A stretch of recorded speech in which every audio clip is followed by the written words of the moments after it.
নমস্কার বন্ধুরা, জয়ন্তীস kitchen hub চ্যানেলে আপনাদের সবাইকে স্বাগত। বন্ধুরা, ডিমের এই অভিনব পদ চেখে দেখেছেন কখনো? যদি না চেখে থাকেন তাহলে আজই চেখে দেখুন এই ডিম ভাপা কষা। গরম গরম ভাতে এই ডিম ভাপা কষা মেখে প্রথম যখন মুখে দেবেন চোখ বুজে আসবে নিশ্চিত। ডিম ভাপা আর কষা দুইয়ের মেলবন্ধনে তৈরি এই পদ চেটেপুটে খাবে বাড়ির ছোট থেকে বড় সবাই। আজ আমি আপনাদের সাথে শেয়ার করব এই অসাধারণ রেসিপিটি।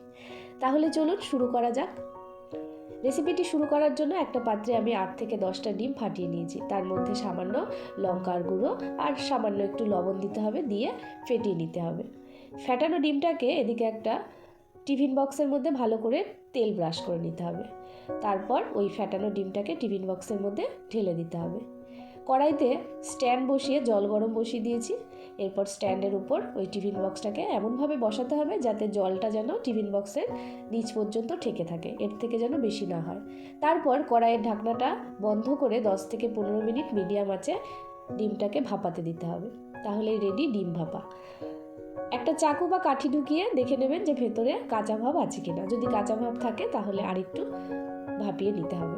এরপর কড়াইতে সর্ষের তেল গরম করে ফোড়নে দিয়ে দিতে হবে গোটা গরম মশলা, শুকনো লঙ্কা আর গোটা জিরে আর তেজপাতা দিয়ে ভালো করে ফোড়নটা ভাজা ভাজা হয়ে গেলে এর মধ্যে ডুমো করে কেটে রাখা আলু নুন হলুদ মাখিয়ে ভেজে নিতে হবে। এদিকে ডিম ভাপাটা ঠান্ডা হয়ে গেছে, একটা চাকুর সাহায্যে কেটে পিস পিস করে একটা পাত্রে তুলে নিতে হবে। দেখুন, দেখে মনে হচ্ছে যেন পনিরের টুকরো।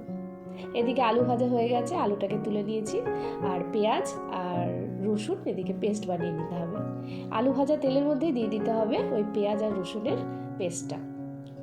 ভালো করে ভাজতে থাকতে হবে। তারপর দিয়ে দিতে হবে সামান্য একটু চিনি দিয়ে আবারও ভাজতে হবে। তারপর একটা মশলা রেডি করে নিতে হবে।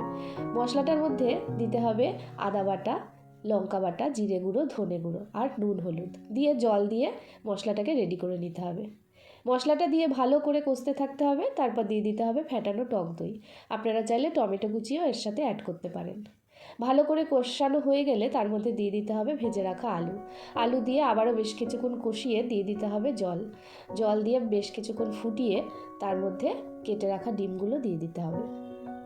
আবারও বেশ কিছুক্ষণ 10 থেকে 15 মিনিট মিডিয়াম আঁচে ভালো করে ফুটিয়ে আলু সেদ্ধ হওয়া পর্যন্ত অপেক্ষা করলেই রেডি আমাদের এই ডিম ভাপা কষা। তারপর শেষে ঘি আর গরম মশলা দিয়ে গরম গরম গরম ভাতের সাথে পরিবেশন করুন। অসাধারণ লাগবে। কেমন লাগলো রেসিপিটি অবশ্যই জানাবেন। ভালো লাগলে আমার চ্যানেলটিকে সাবস্ক্রাইব করবেন, লাইক, কমেন্ট, শেয়ার করবেন।